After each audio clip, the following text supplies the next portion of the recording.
నా స్టైల్లో వంకాయ వేపుడు చేస్తున్నా ఫ్రెండ్స్. తిరుగువాతి గింజలు ఫ్రెండ్స్, శనగపప్పు, మినపప్పు కొంచెం ఎక్కువ వేసుకుంటే చాలా బాగుంటుంది టేస్ట్. పంటి కింద పడతా నలుగుతా అట్లుంటాయి. ఇప్పుడు ఆనియన్స్ ఫ్రెండ్స్,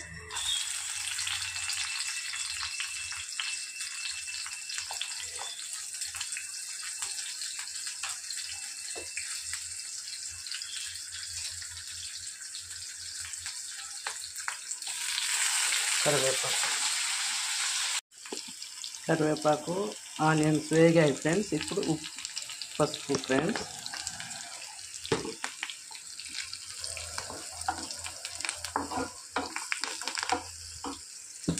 ఉప్పు, సాల్ట్ వేసుకుందాం ఫ్రెండ్స్. ఎందుకంటే రాళ్ళ ఉప్పు కరగదు. ఇందులో మనం వాటర్ ఏం వేయం ఫ్రెండ్స్, ఆయిల్లోనే మగ్గిపోతాయి. వంకాయ స్మూత్ కదా ఫ్రెండ్స్, కొద్దిగానే సాల్ట్ చాలు. ఎందుకంటే మనం శనగకాయ పొడి కదా వేస్తాము, అందులో ఆల్రెడీ మనం ఉప్పు వేసేస్తుంటాం కాబట్టి తక్కువ వేసుకోవాలి ఫ్రెండ్స్. వంకాయలు చూడండి బాగా తరుక్కొని వాటర్లో వేసి పెట్టుకోవాలి. వాటర్లో కూడా ఉప్పు వేయాలి, లేకుంటే నసురు వాసన వస్తాయి ఫ్రెండ్స్. నల్లగా అయిపోతాయి, ప్లస్ నసురు అట్లా అవుతుంది. కాబట్టి వంకాయ ఉప్పు నీళ్ళలో నానేస్తున్నాం.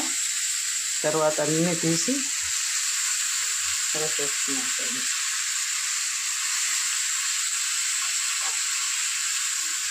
ఈరోజు మార్నింగ్ పప్పు చేసా.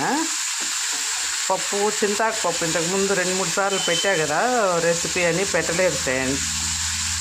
చింతాకుతో పాటు అటుకు మామిడాకు అంటాం, కొందరు గలిజేరాకు అంటారు కొన్ని చోట్ల. మేమైతే దాన్ని అటుకు మామిడాకు అంటాం ఫ్రెండ్స్.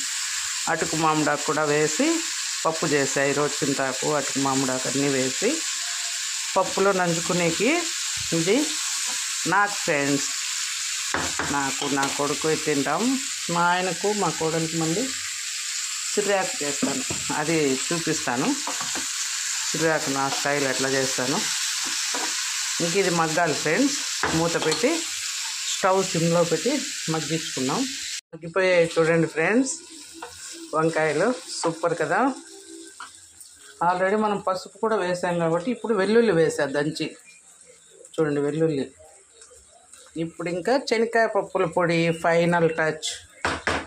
సూపర్గా ఉంటుంది ఫ్రెండ్స్, చేసుకొని తినండి. కొబ్బరి మామూలు మంచి పప్పులు అది కామన్ ఫ్రెండ్స్. వేరుశనగకాయ పప్పుల పొడి సూపర్. వద్దులే, అది నేను తినేస్తా. వేరుశనగకాయ పప్పుల పొడి చాలా బాగుంటుంది ఫ్రెండ్స్. చూడండి పొడి వేసేసుకొని కలబెడితే టేస్టీ టేస్టీ వంకాయ వేపుడు రెడీ.